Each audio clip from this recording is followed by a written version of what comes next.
We're going to trade out the panel. Thank you, panelists on the agriculture panel, and we're going to move very quickly right into our economic development panel. Those of you, and I know many of you, have been with us the entire day. There is method to our madness, and that is, as we have gone through these panels today, I talked at the start about a holistic approach to the development of the Arkansas Delta, that we had to get past that old idea of economic or industrial development and go economic development and actually community development. So we talked about healthcare first this morning, and then we talked about education, because both of those sectors are so crucial.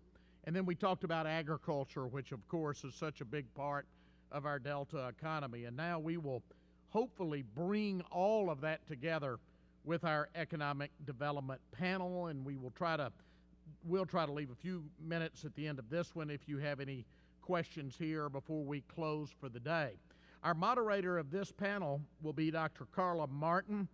Carla's a native of right here in Pine Bluff. She graduated from UAPB as the top graduate in the university back in 2001, attended the University of Arkansas Law School in Fayetteville, and received her Juris Doctorate from there in 2004.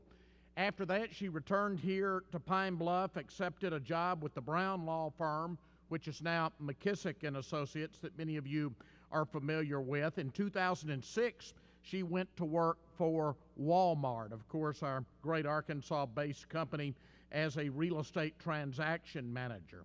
But the call of the Delta and Pine Bluff was strong. She returned here to Pine Bluff in October 2009 as Dean of the School of Business and Management at UAPB, and has done marvelous things at UAPB. In fact, in May of 2014, she moved over to accept the role of Interim Vice Chancellor for Finance and Administration, working as the university's Chief Financial Officer. She is heavily active in community affairs. You may have heard the UAPB Chancellor, Dr. Alexander, mention the Go Forward Pine Bluff strategic planning process, which Simmons Bank is proud, and the Simmons Foundation is proud to be sponsoring that project. Carla is a real leader in Go Forward Pine Bluff. So she has a heart for Pine Bluff, but she also has a heart for the entire Arkansas Delta, and she will introduce you to our other economic development panelists. So please welcome, from the University of Arkansas at Pine Bluff, Dr. Carla Martin. Good afternoon. Good afternoon. All right. So thanks to Mr. George Macris, Simmons Bank, Judge Abramson, and Mr. Ritter Arnold, we have all been privileged here today. We've been privileged to hear from individuals who are considered experts in healthcare, education, race relations, agriculture, and now economic development. The panelists seated before you have a vast array of experiences to contribute to a discussion on economic development in the Delta. Our panelists are Mr. Randy Zook, the President and Chief Executive Officer of the Arkansas State Chamber of Commerce and the Associated Industries of Arkansas. In this capacity, he has strengthened the brand of the State Chamber, and he has refocused attention on the workforce development system in the state. Another panelist, Mr. Joe Bailey. He joined Entergy's Business and Economic Development team in March of 2012 as a senior project manager. His focus there is new business development, project coordination, and external affairs. Mrs. Ann Nisbett. She is the President and the Chief Executive Officer of the Economic Development Alliance of Jefferson County, Arkansas. She joined us in September of 2006. As CEO of the Alliance, she oversees the Pine Bluff Regional Chamber of Commerce, Jefferson County Industrial Foundation, Pine Bluff Jefferson County Port Authority, development of the Bioplex, and several other initiatives. Dr. Mary E. Benjamin, who has dedicated her professional career to the education of people of all ages and all walks of life. She served as the Vice Chancellor of Academic Affairs at the University of Arkansas at Pine Bluff from 1992 to 2013, and she now serves as the Vice Chancellor for Research, Innovation, and Economic Development. It was while Dr. Benjamin was president of the United Way of Southeast Arkansas, a $6.8 million grant from the Donald W. Reynolds Foundation was awarded to erect the Donald W. Reynolds Community Services Building in Pine Bluff. Our last, but certainly not least, panelist, Mr. JD Lowery, the manager of the Community and Economic Development for the Electric Cooperatives of Arkansas. Previously, JD worked for Governor Mike Huckabee in various capacities and spent more than 4 years at the Arkansas Economic Development Commission, where he last served as director of the Arkansas Energy Office. So, the title of this conference is The Arkansas Delta, Why It Still Matters. And I want to start our conversation off along those lines. So, Mr. Bailey and Mr. Zook, why does the Arkansas Delta still matter to you? Thank you, Carla. I think I would start off. First, I want to say, you know, everything we've talked about today is economic development. I mean, we're considered an economic development panel right now, but we're all teammates in economic development and in growing our economy of the state. So I'm glad to be a part of this and glad that we were all called together to talk about this topic today. I grew up from Camden, or grew up in Camden just down the road, and I'm very much a product of the Delta manufacturing economy. My dad worked at the International Paper Mill in Camden, as did his dad, and as did my mother's dad. Between the three of them, they had almost 100 years in the paper business in Camden. And when I was in high school, back in the mid-'80s, they came in one day, my dad came home and announced that they were about to close the mill down. I was 14, 15, 16 years old, and you know, that was a devastating announcement to our family. There were a lot of tears shed over that. And the State Economic Development Commission, where I spent 10 years working, came in and put together an incentive package and kept that mill open until I was able to graduate. It stayed open another decade after that. And my father was able to retire in the late 90s when it finally closed. But that had a huge impact on my upbringing, and had a lot to do with sort of the direction my career has taken. So it's being a product of South Arkansas, and which I consider part of the Delta. It's very important to me that we succeed and help grow the economy. From a professional standpoint, we have some counties in Arkansas that are not net contributors to our state's economy in terms of resources. We also have some counties that are a net drain, and some of those counties are in the Delta. Just imagine if we could turn those counties into net contributors, all of our counties in Arkansas being net contributors to our economy, and what that could do for our state as and to see it grow. So still very important to me, and I think to our entire state. Thank you. Mr. Zook. Thank you, Carla. Like many of you, the reason the Delta, I think, from a purely personal standpoint, still matters as an economic stake. I have a personal economic stake in southeast Arkansas through some farmland down around McGee, where I grew up, along with the guy taking the seat there on the front row.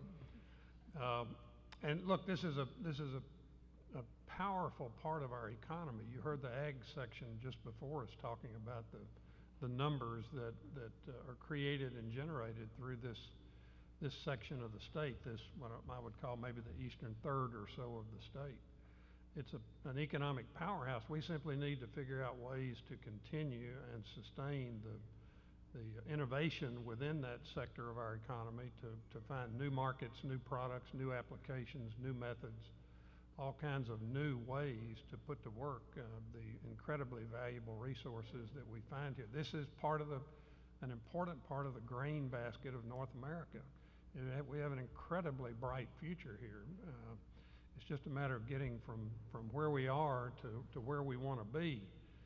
And it's important too because, I mean, the plain fact is, as you all know better than I do, you're down to the hardcore now in southeast and eastern Arkansas with the changes and the shifts in population that we've seen. So it's just vital that we figure out ways to reinvigorate parts of the economy, continue the incredible technology and capital investment improvement in other parts of the economy, and find ways to stabilize and perhaps even turn the needle back north on population. I think that's probably the most important thing that we could try to get our arms around in these discussions. Thank you.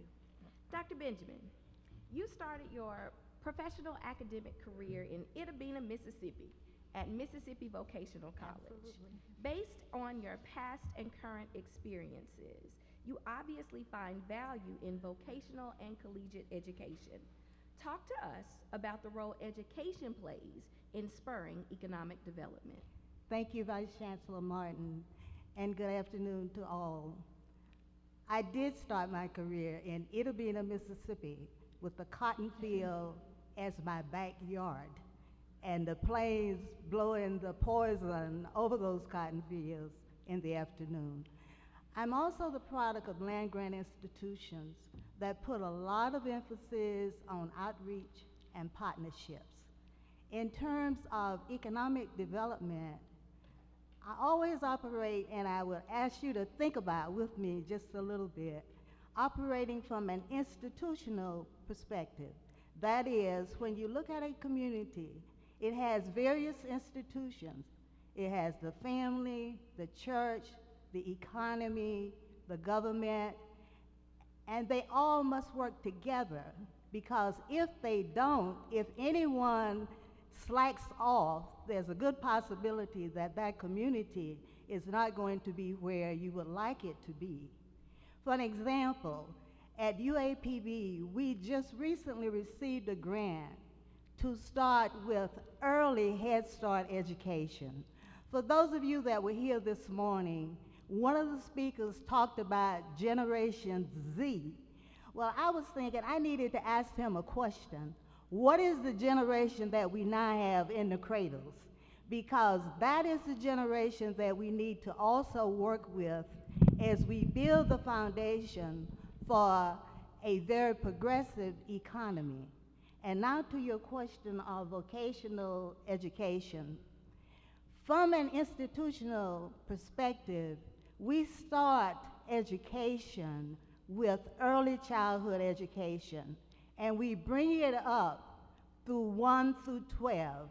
After that, we venture out, or we should, we don't always do it, we venture out into vocational education, or we go the collegiate academic track. For a society to be healthy, we need to have people moving in all of the tracks.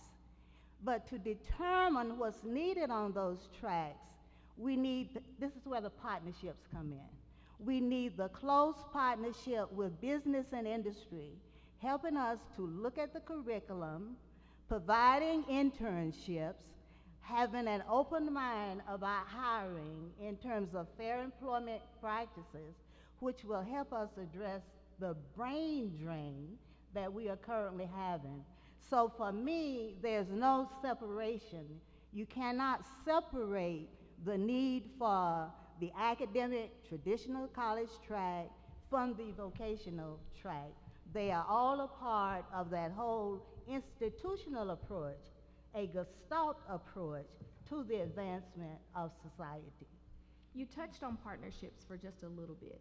Tell me a little bit more why you think partnerships are so important to economic development in the Delta.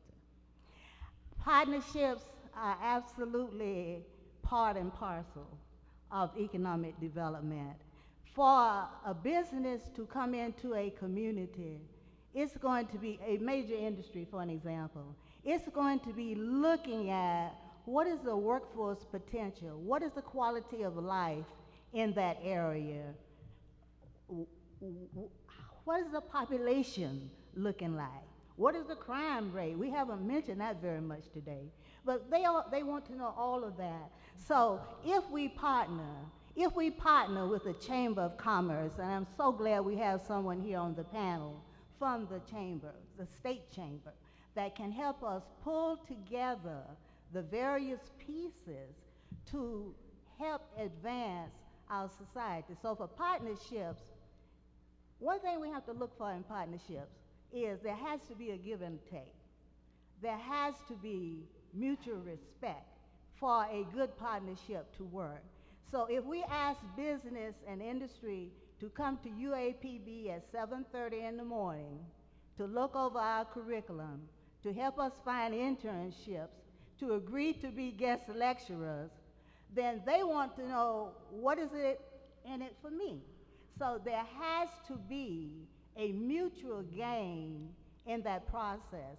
So a good partnership means that there's give and take, and there's going to be a gain for both partners in that process. Thank you very much. Mr. Lowery, Dr. Benjamin touched on it just a little bit, and there was some conversation earlier today about how the workforce is changing.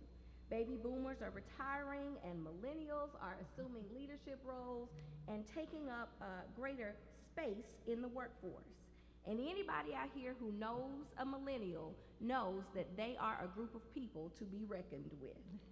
So, Mr. Lowery, how important is quality of life and evolving economic development to millennials? It's quite important. I mean, you know, I'm a millennial, apparently. It might be obvious I'm the only male not wearing a tie, but I didn't even realize it. I thought I was a Gen Xer until I saw something recently. But for anybody that doesn't know, millennials are people born from 1980 to 2000-ish. It's real interesting. I mean, now we see people that are graduating or in the job markets. They're not looking to find a job and then moving there. They are going to where they want to live. To live and then find a job, which is kind of backwards from the mindset that a lot of people are used to. It's really interesting. In the last 2 to 3 years, we've seen millennials are the largest part of the workforce and the population in general, overtaking the baby boomers. So it's a lot of transition for everybody. And it's an interesting topic when I go around to various places. This conversation always comes up, and I feel like I got to advocate for millennials now to some extent. But, you know, so many people just shake their heads and call millennials slackers and, you know, things like that, which may be true to some extent. But, you know, I always find it ironic when a group of baby boomers are sitting around calling us the most selfish generation in the world history. But also just say, hey, you're the ones that made us this way, right? So, but no, they're looking for quality of life. They're looking for parks. They're looking for bike trails. They're looking for greater social. They want everything they do to mean something. When they work for some place, they don't want to just be a cog in the wheel. And I don't mean to suggest that anybody from any other generation ever wanted to feel like that. But you know, millennials are more apt to really voice that they want to be a part of something bigger than themselves. And so, you know, you talked about brain drain earlier, and a lot of places in Arkansas, and a lot of places that electric cooperatives serve, are, you know, we have these conversations, and everybody just thinks that it's just never going to get better with the way things are going. But, you know, there's a lot of things that we can do to stop that from happening. We might not be able to stop the out-migration when they're in their 20s, but when they start having families and you know, some of the urban centers may not look as good as they did before. They want more space. They want, you know, they like the quality of life that rural Arkansas has to offer. So if rural communities can work to position themselves for that and try and capture people that are coming back in their 30s, they have a good opportunity to do so. And you know, the thing about economic development that is frustrating sometimes is there's just really no one silver bullet. You got to do a lot of things that aren't very sexy, and you have to do them simultaneously, and it takes a lot of time to do it. But if there's one thing that if we could band together on a state, there's a lot of things that we need to work on. I don't mean to discount any of those, but We've really got to work on broadband infrastructure. You know, if there's one thing that can help with quality of life, it's that. Millennials, there's not many jobs you can't do remotely now. And so we could start, if a millennial has opportunity to go back to their hometown and raise their family and do their job from there, why not?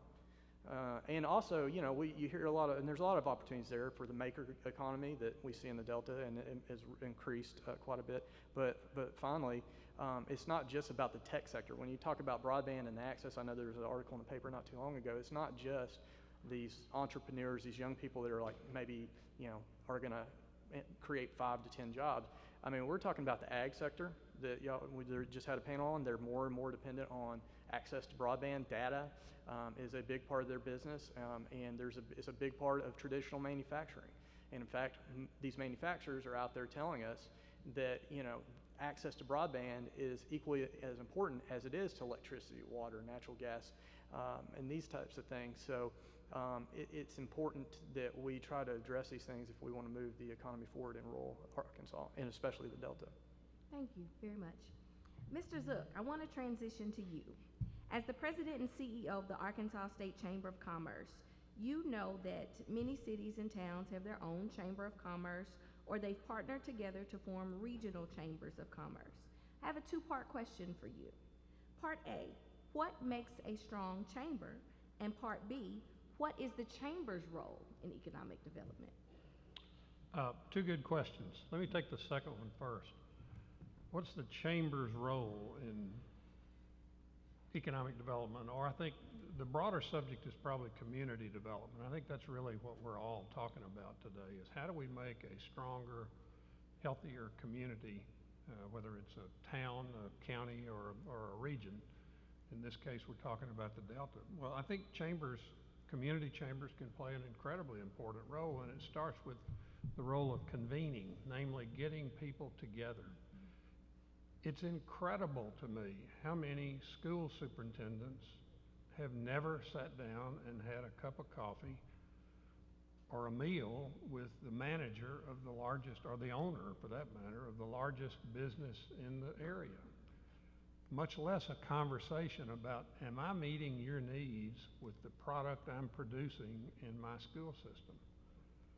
Now, both parties are equally culpable there. The business depends on the school superintendent's product. It's equally imperative for him or her to be acquainted with the school system and understand what's going on. But that's the kind of role the chamber, a good solid chamber can play. Convening meetings, bringing people together so that people begin to flesh out strategies and approaches to what seem to be perhaps intractable problems, but most of them tend to be solvable over a longer period of time with enough commitment and enough energy and enough resources, the likes of which you're seeing here today with what Simmons is doing. I mean, this is incredible. I came here today from Bentonville. I was up there for the last couple of days. I laughingly sort of affectionately call it the promised land. But Washington and Benton counties have totally different problems than we have down here. So it's an interesting contrast to be with that group up there over the last couple of days and then come here and talk about the issues we've got in southeast Arkansas. So your chambers, your community chambers can be leaders, conveners, strategists, activists, but it takes support. It takes everybody within the community interested in the community supporting the chamber. The chamber can only be as good as the people in the community want it to be. There's nothing magic about the brand. It's just hard work. It's just effort. It's just the leadership like people like Lou Ann provide on a day in and day out basis, bringing people together, refusing to throw in the towel regardless of how tough an issue happens to be, and always looking for ways to move the ball forward. So those are the two, I think probably the two main things that you can take from the opportunity with your chamber. Does that make sense? It does. Thank you very much. He mentioned you, Lou Ann, so I'm going to turn the attention to you. How many people, and I think I just gave away my answer, How many people in the audience knew that the 2012 Economic Developer of the Year for the state of Arkansas was presented to an individual who lives and works in the Delta? Well, since I just gave it away, it's Luann. Luann was the individual who was the recipient of that award. So, Luann, I want to ask you a couple of questions. I want to talk a little bit about cities reinventing themselves. Yes. And I think you've heard about that. How can we do the same? Well, you know, I think we're doing it. I believe Dr. Alexander talked about it earlier. Because of Simmons, Tommy Mays, and George Macris putting together this Go Forward program, and I get to serve on the economic development pillar. And what's great, I've seen so many of the people a part of that group here today, and thank you. This is a group of people that are passionate about this community and want to see changes. And part of the strategy and planning is doing that SWOT analysis, the strengths, weaknesses, and opportunities like Dr. Alexander talked about earlier.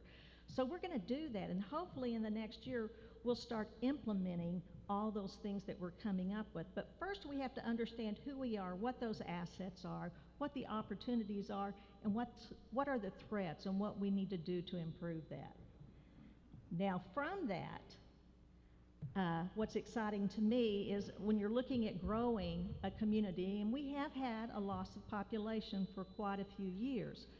But my husband, who's a PhD in economics, said on his thesis one time for his PhD program, population goes to where good jobs are.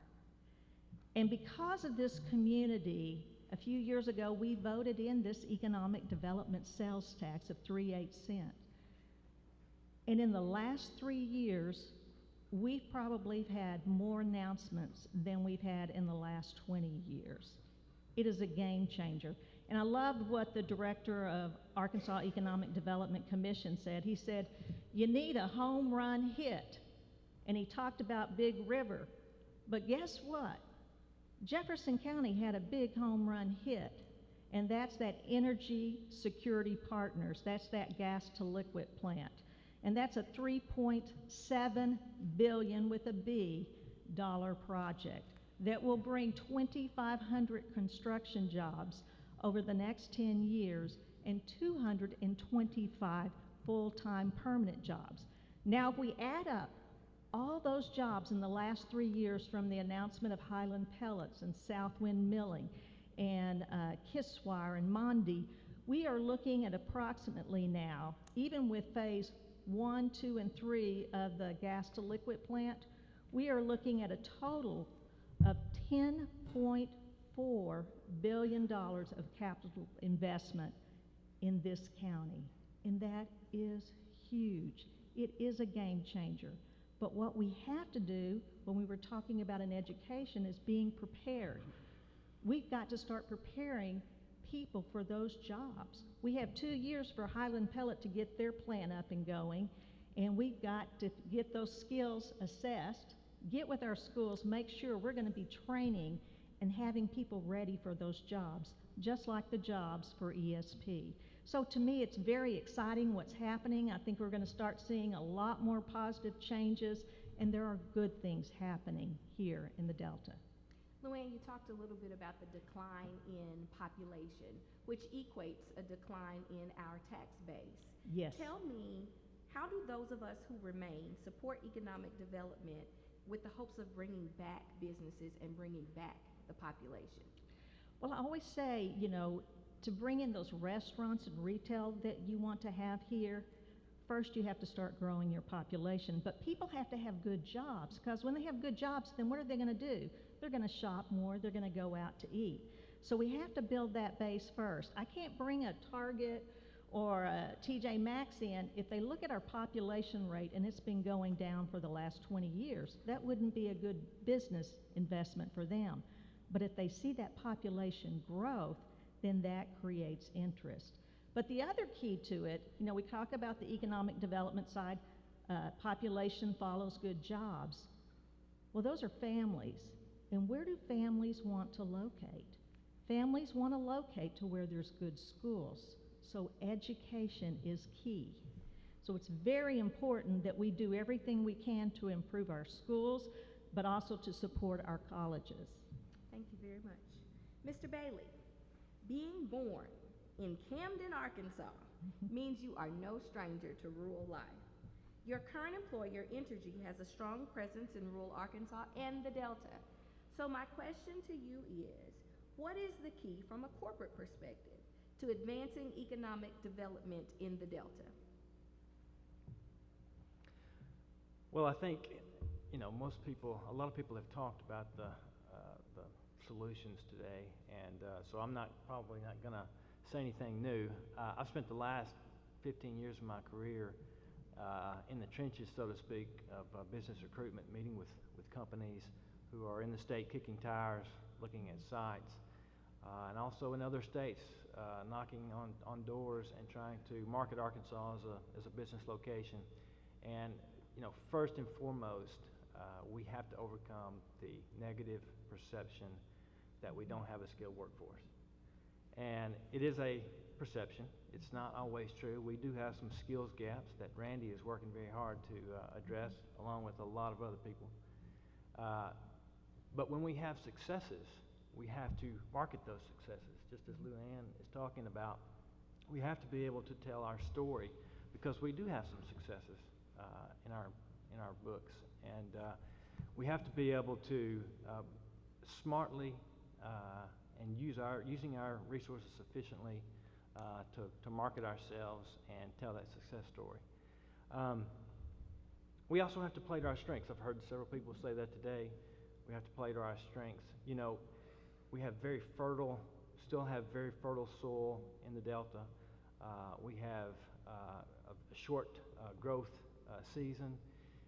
We're sort of just now scratching the surface of people wanting healthier, more organically grown food from sources that they have a personal connection to. We're just getting started on that trend, and it's going to continue to grow. And we have tremendous resources for growing those types of that food and addressing people's desires for that.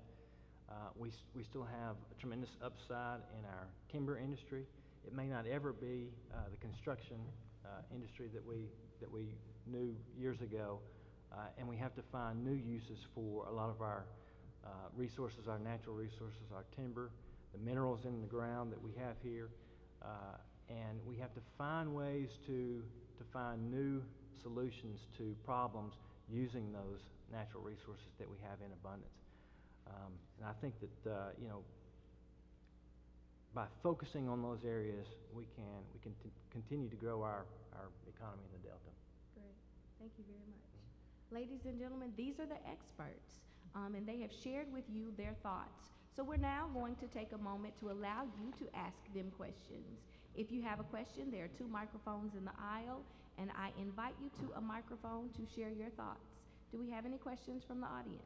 Each of you have mentioned something that fits into my business plan. I've been working on this since, well, probably '96. But at least in 2004, I took an idea to David Griffin in Helena, and David at the time was one of the wealthiest farmers in Helena. He'd probably made a couple $1 million the year before. He got into soybeans, and the next year he lost several million. So when we talk about industrial farming, we talk about industrial growth, we talk about might, we talk about billions of dollars, we've got to look at the whole picture. And of all the people on the panel, I think Dr. Benjamin hits closest to home with the point about partnerships. In our business model, we've got a new idea, we call it partnering forward. I don't need money from my partners, I need commitment. And a commitment is multi-dimensional. It's spiritual, it's all kinds of things that don't necessarily enter into what I call the single-ended business model. If I was to make a restaurant, y'all come, I can maybe get rich in that restaurant, but more than likely I'll go broke. And in small business America, you've got to have deep pockets. You've got to have enough to launch a huge idea. You've got to be front row. I'm going to compete with Darden International. I'm going to compete with Landry's. But this model that I'm pitching is a specific solution that wraps up pretty much everything you guys have said. It talks to the millennials. It's simple enough. I just want to do a farmstead on the highway that causes truckers to come together with ordinary people. I don't think anybody in this room drove a big truck to get here. And I think that if we create this kind of an entity, it's sort of a work training center, real life context. It's a baby farm. We're among row crops. We've got organic food. We've got everything sort of in one umbrella. I'm pitching this in Chicago to the 2nd District of Illinois through my partner, who is a accomplished public speaker, and she's done a great job. Back in October, we began really pitching this in earnest, and we're talking a $2 to $5 million startup, which is nothing if you consider bringing a community like Helena or Brinkley or Pine Bluff back to life. Just not questions, but some few comments. This is Dr. Shahjahan. I'm from the business department of UAPB. I really enjoyed it very much because from academia, when I was in the midst of these members of the business society, it was very interesting to see that different issues and different topics they have raised in connection with the economic development. I think it was very enjoyable, and in the morning, Dr. Hamilton, I think, he gave also some of the figures and facts about the economic development of different areas. I was watching it, and it was very interesting to me because I myself have written a book on the economic problem of this area, and Barnes and Noble sold those books. But so I was very curiously watching and seeing the way they were connecting the economic development with different elements that we have to address. This afternoon also, I was very excited to see that quite a few points they have raised. That's very interesting, particularly Dr. Benjamin, when he said that, and when she said that, that this cooperation between the business community is very important. In fact,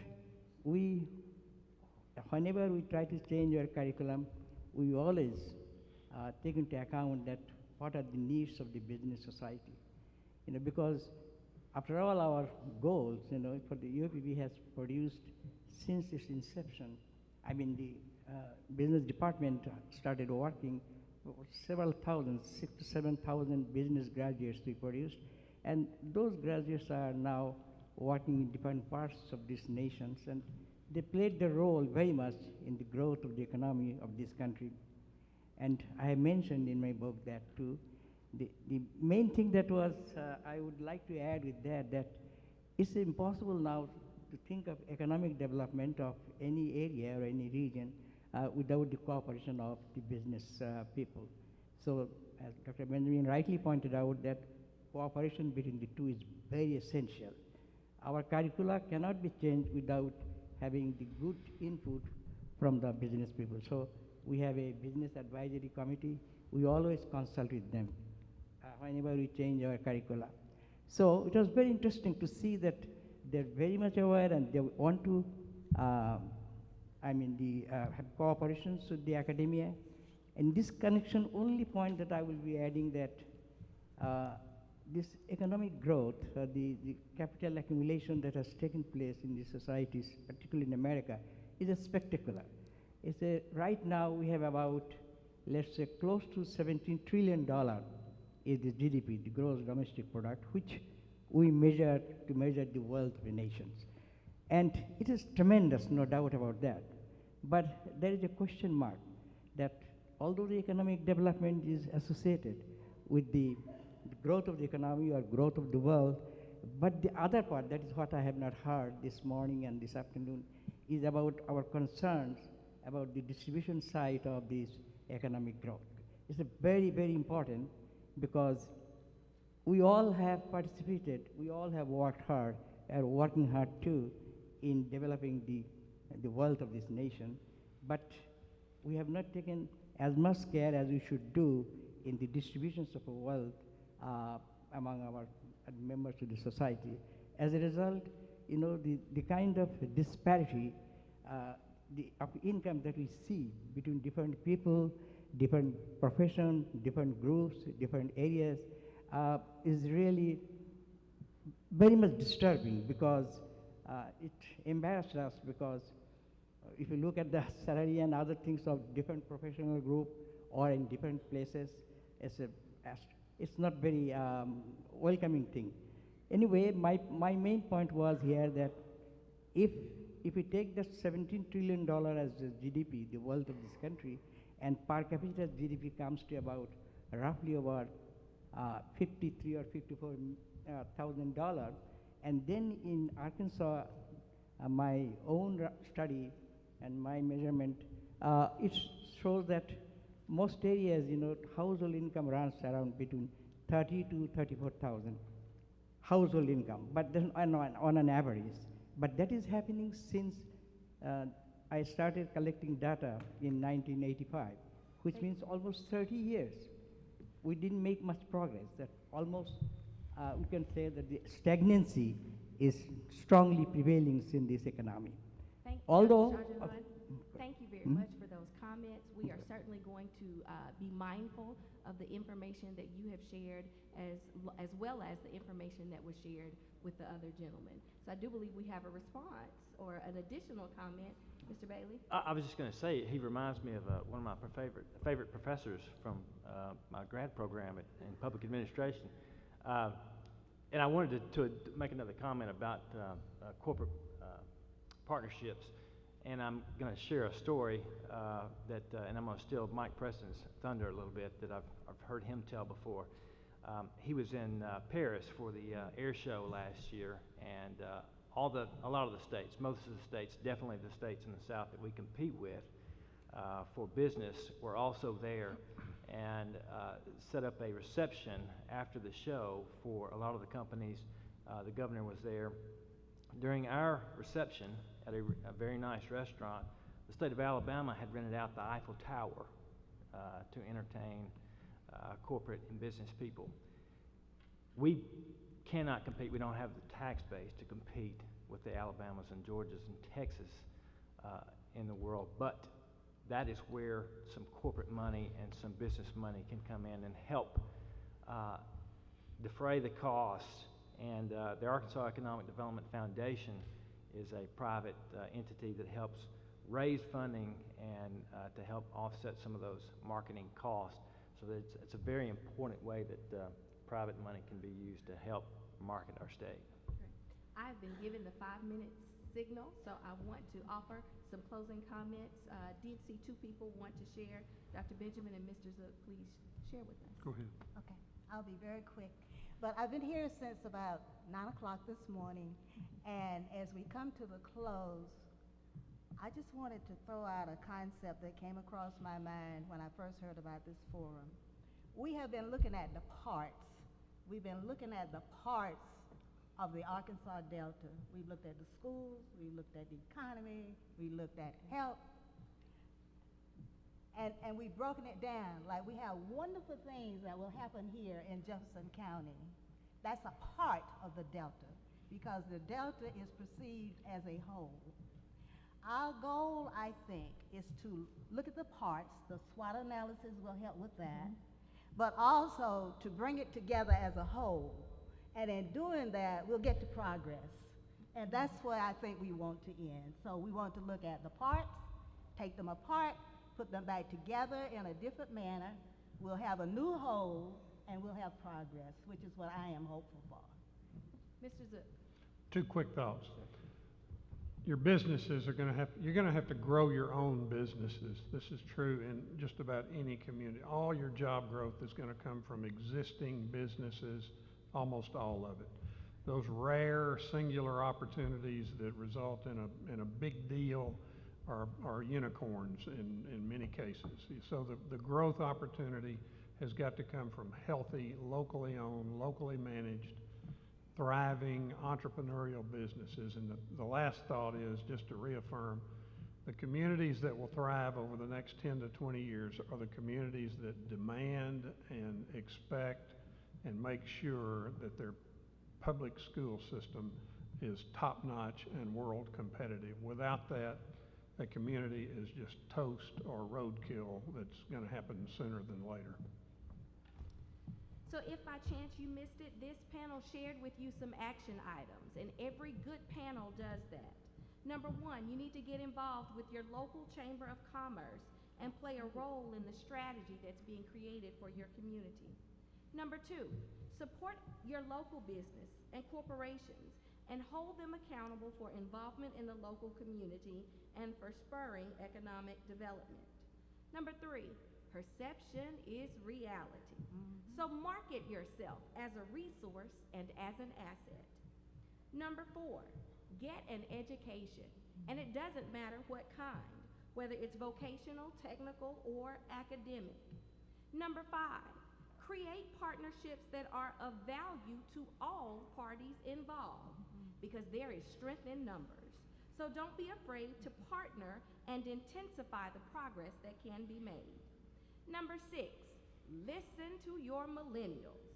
Get them involved in the work you are doing and involve them in the work that needs to be done. And make sure that broadband is available when you do that. Number seven, don't be afraid of reinventing yourself. In the process, you must be honest about your strengths, your weaknesses, your opportunities, and your threats. Ladies and gentlemen, please join me in giving a round of applause to our panelists.